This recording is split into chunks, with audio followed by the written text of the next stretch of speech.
ரிஷப ராசி ரிஷப லக்னத்திற்கு தொழில் மற்றும் உத்தியோகம் என்பதில் தொழில் புரிபவர்களுக்கு வரவு மற்றும் வாக்குஸ்தான அதிபதி புதன் 7ஆம் தேதியிலிருந்து புண்ணியஸ்தானத்தில் உச்சமாகிறார். புண்ணியஸ்தானத்திலிருந்து லாபஸ்தானத்தையும் பார்க்கிறார். அங்கே இருக்கும் உங்களுடைய யோக கிரகமான சனி கிரகத்தையும் பார்க்கிறார். இது ஒரு அருமையான பலமான அமைப்பாகும். வாக்குஸ்தானாதிபதி உச்சமானால் உங்கள் பேச்சுக்கு மரியாதை இருக்கும். உங்கள் பேச்சின் மீது மற்றவர்களுக்கு நம்பிக்கை பிறக்கும். கேட்ட இடத்தில் இருந்து உதவிகள் கிடைக்கும். தொழிலில் வரவு அதிகரிக்கும். குருவும் சனியை பார்க்கிறது. குரு உங்களுக்கு பாவகிரகம். அப்படி இருந்தாலுமே அது பொதுவில் முதன்மையான சுபகிரகம். அது உச்சமடைந்திருக்கு. அதுவும் 3ஆம் வீட்டில் இருப்பதால் தைரியம் கூடும். 10ஆம் வீட்டில் ராகுவும் இருப்பதால் வியாபாரத்தில் நல்ல மாற்றங்களும் புதிய யுக்திகளால் ஏற்றமும் உருவாகும். புதிய வாடிக்கையாளர்கள் நிறைய கிடைப்பார்கள். தொழிலை விரிவாக்கம் செய்ய அல்லது தொழில் நடத்தும் இடத்தில் இருந்து ஏதாவது மாற்றங்கள் செய்ய இது ஏதுவான மாதமாகும். இந்த மாசத்துல அரசு வங்கியிலோ தனியார் வங்கியிலோ புது தொழில் தொடங்கவோ இருக்கும் தொழிலை விரிவாக்கம் செய்யவோ கடன் கேட்டிருந்தால் அது கிடைப்பதற்கு வாய்ப்பு இருக்கு. அதுக்காக அதிக கடன் வாங்கிடாதீங்க.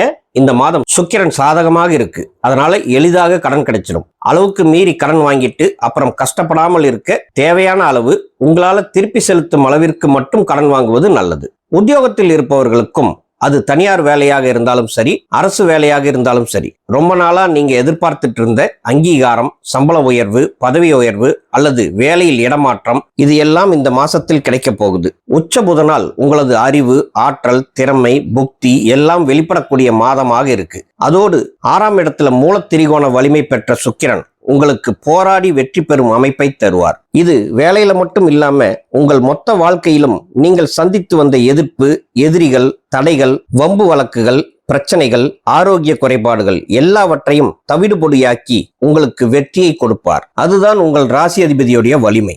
ஏற்கனவே உங்களுக்கு இருந்த வேலை போயிடுச்சு அல்லது நீங்கள் ஏதோ காரணத்தினால வேலையை ரிசைன் பண்ணிட்டு வேற வேலை தேடுவதாக இருந்தாலும் புது வேலையை கொடுத்துவிடும். தொழிலில் நஷ்டம் ஏற்பட்டிருந்தாலும் அதை மீட்டு கொண்டு வரும் வழியை காட்டிவிடும். அப்படி உங்களுக்கு இழந்ததை மீண்டும் அடையக்கூடிய மாதமாக இந்த செப்டம்பர் மாதம் அமையப் போகிறது.